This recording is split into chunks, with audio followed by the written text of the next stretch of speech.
At yun nga mga pre, araw ng linggo, kailangan ko ng bagong mata kasi napakalabo na ng mata ko. Kaya naisipan natin magpasalamin. Pero bago ang lahat, magkakape muna tayo at saka caramel bars.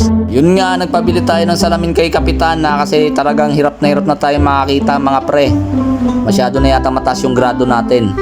Yun lang, mas nauna yatang pumili kasi sa akin, parang trip din yatang magsalamin. Patingin nga akong bagay, yun no, love your eyes. Syempre, selfie muna. Yun nga, kailangan pa natin maghintay ng isang oras kaya napagpasya naming bumili muna ng mga gamit ni Kapitana at saka mga gagamitin niyang pangluto. May trip na naman yatang lutuin mga pre. Yan yung mga side hustle ni Kapitana mga pre.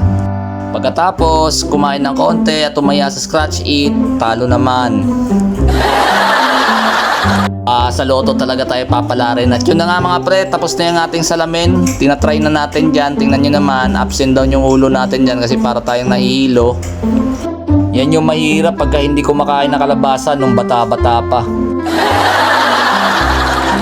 Pero ayos na ayos yung mata natin dyan. Parang 2020 tayo ulit. At yun lang mga pre, salamat sa treat ni Kapitana. Love your eyes. Peace.